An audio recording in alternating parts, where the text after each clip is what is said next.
recollections as meditation subjects. Opening parenthesis.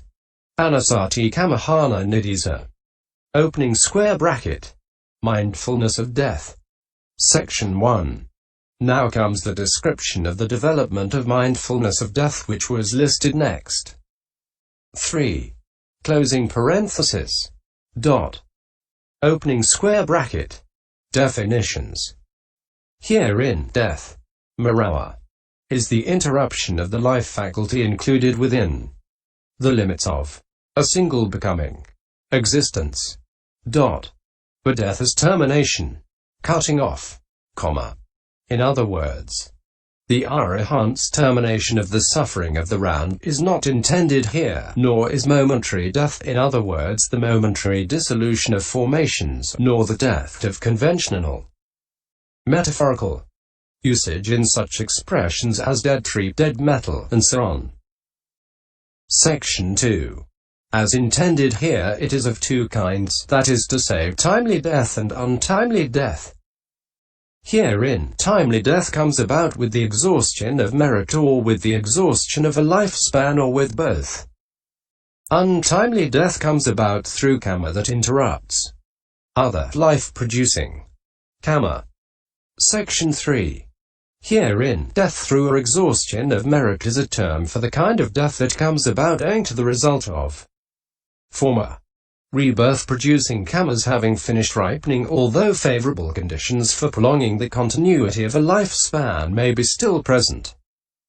Death through exhaustion of a lifespan is a term for the kind of death that comes about owing to the exhaustion of the normal lifespan of men of today, which measures only a century owing to want of such excellence in destiny as deities have, or in time, as there is at the beginning of an eon, or in nutriment, as the Uttara Urus and so on have.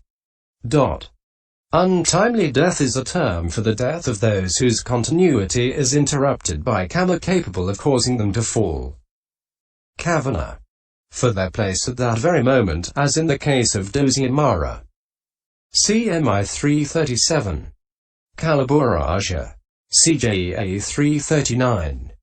etc. Or for the death of those whose life's continuity is interrupted by assaults with weapons, etc. due to previous karma.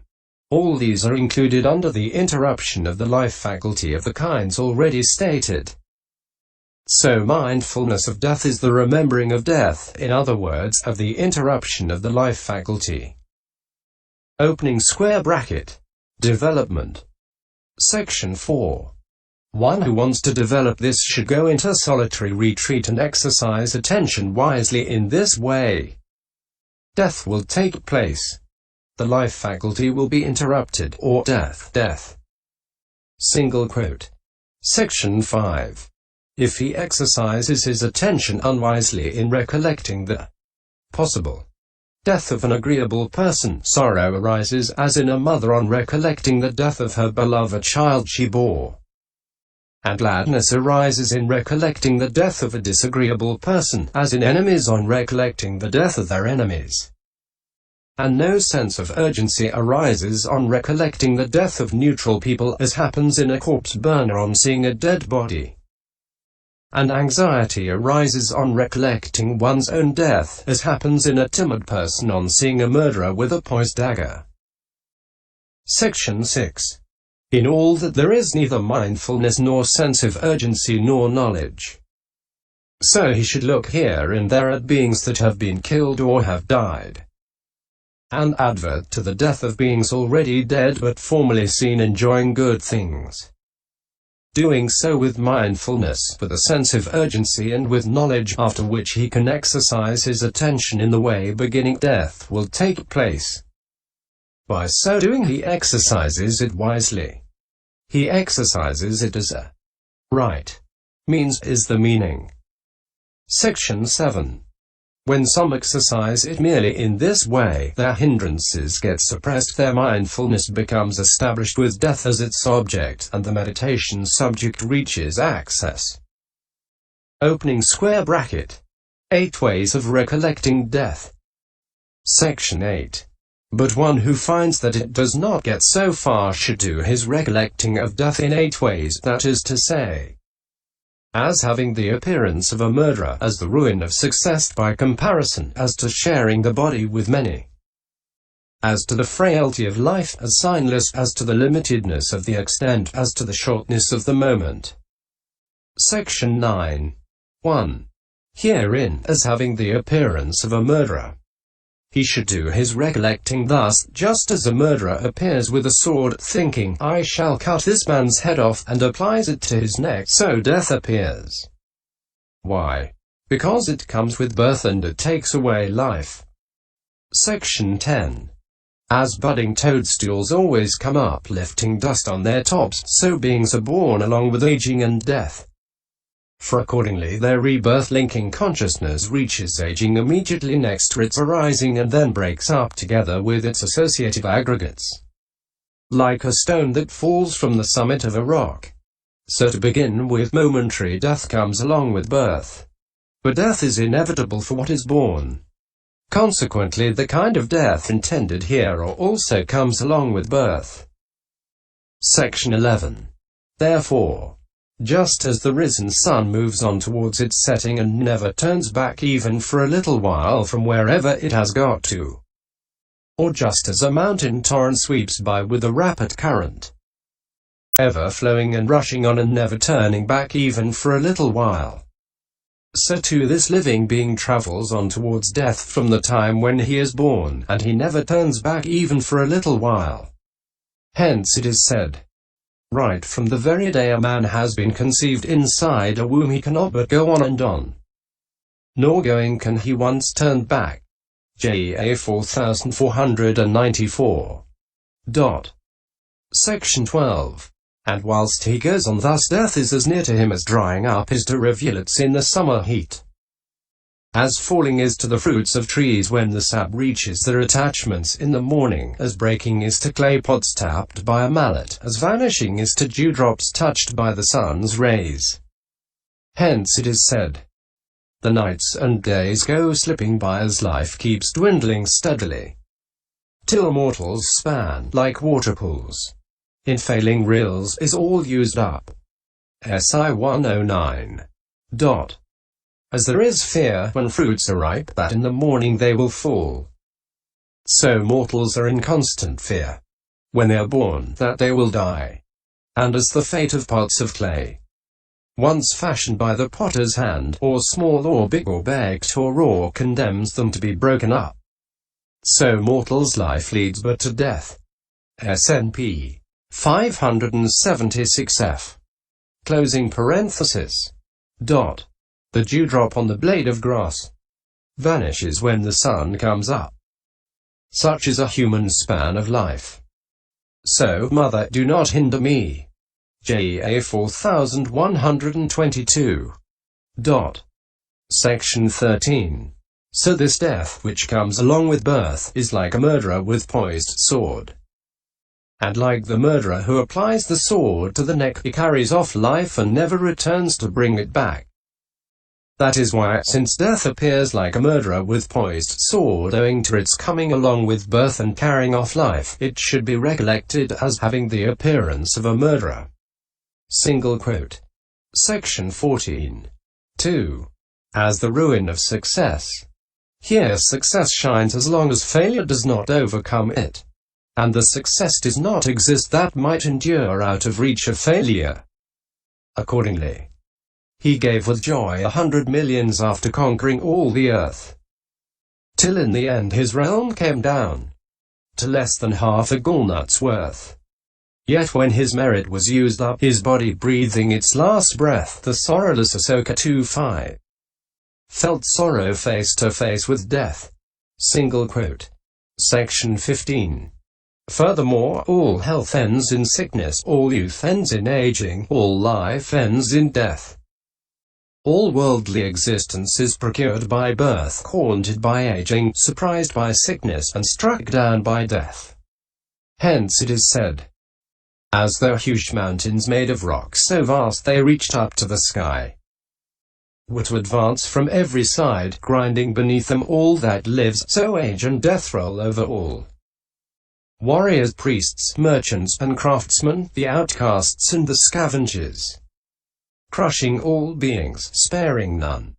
And here no troops of elephants, no charioteers, no infantry, no strategy in form of spells, no riches serve to beat him off. SI 102. This is how death should be recollected, as that ruin of success, by defining it as death's final ruining of life's success. Section 16. 3. By comparison. By comparing oneself to others. Herein, death should be recollected by comparison in 7 ways, that is to say, with those of great fame, with those of great merit, with those of great strength, with those of great supernormal power, with those of great understanding, with Parchaka Buddhas, with fully enlightened Buddhas. How? Section 17. Although Mahasmata, Mandatu, Mahasudasana, Da, Hanami, Nimi, etc. were greatly famous and had a great following, and though they had amassed enormous wealth, yet death inevitably caught up with them at length, so how shall it not at length overtake me? Great kings like Mahasmata, whose fame did spread so mightily, all fell into death's power too. What can be said of those like me? It should be recollected in this way, firstly, by comparison with those of great fame. Section 18. How by comparison with those of great merit. Jotaka, Jala Uga, and Miyodaka and Puawaka. These the world said, and others too, did live most meritoriously. Yet they came one and all to death.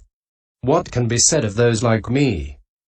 It should be recollected in this way by comparison with those of great merit. Section 19. How by comparison with those of great strength. Vasudeva, Baladeva, Bhimasena, Yudhishthira, and Kaura the wrestler, were in the exterminator's power. Throughout the world they were renowned as blessed with strength so mighty. They too went to the realm of death. What can be said of those like me? It should be recollected in this way by comparison with those of great strength. Section 20. How by comparison with those of great supernormal power. The second of the chief disciples, the foremost in miraculous powers, who with the point of his great toe did rock Vijayantha's palace towers, like a deer in a lion's jaw, he too, despite miraculous potency, fell in the dreadful jaws of death. What can be said of those like me? It should be recollected in this way by comparison with those of great supernormal power. Section 21. How by comparison with those of great understanding.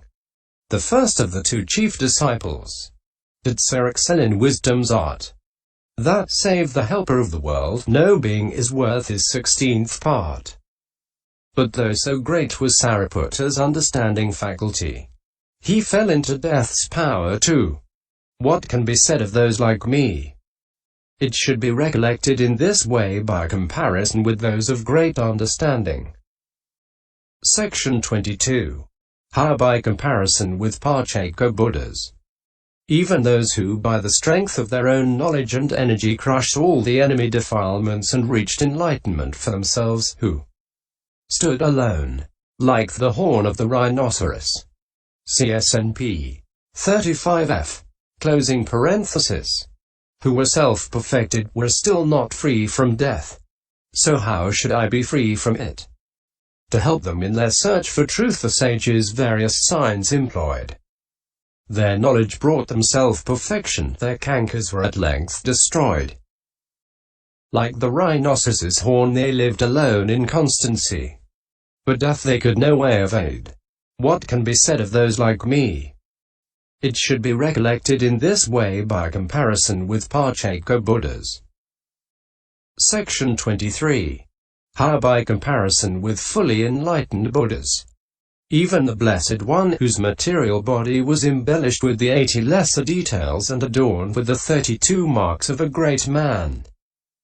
CMN 91. DN 30. Whose Dharma body brought to perfection the treasured qualities of the aggregates of virtue, etc. made pure in every aspect, who overpassed greatness of fame, greatness of merit, greatness of strength, greatness of supernormal power and greatness of understanding, who had no equal, who was the equal of those without equal, without double, accomplished and fully enlightened. Even he was suddenly quenched by the downpour of death's rain, as a great mass of fire is quenched by the downpour of a rain of water. And so the greatest sage possessed such mighty power in every way, and it was not through fear or guilt that over him death held his sway. No being, not even one without guilt or pusillanimity, but will be smitten down. So how will he not conquer those like me?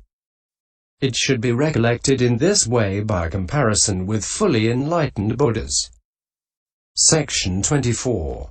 When he does his recollecting in this way by comparing himself with others possessed of such great fame, etc., in the light of the universality of death, thinking, death will come to me even as it did to those distinguished beings, then his meditation subject reaches access. This is how death should be recollected by comparison. Section 25. 4. As to the sharing of the body with many. This body is shared by many. Firstly, it is shared by the 80 families of worms. There too, creatures live in dependence on the outer skin, feeding on the outer skin. Creatures live in dependence on the inner skin, feeding on the inner skin. Creatures live in dependence on the flesh, feeding on the flesh. Creatures live in dependence on the sinews, feeding on the sinews. Creatures live in dependence on the bones, feeding on the bones. And creatures live in dependence on the marrow, feeding on the marrow. And there they're born, grow old and die, evacuate and make water. And the body is their maternity home, their hospital, their charnel ground, the privy and their urinal. The body can also be brought to death with the upsetting of these worms. And just as it is shared with the 80 families of worms, so too it is shared by the several hundred internal diseases, as well as by such external causes of death as snakes, scorpions, and what not. Section 26. And just as when a target is set up at a crossroads and then arrows, spears, pikes, stones, etc., come from all directions and fall upon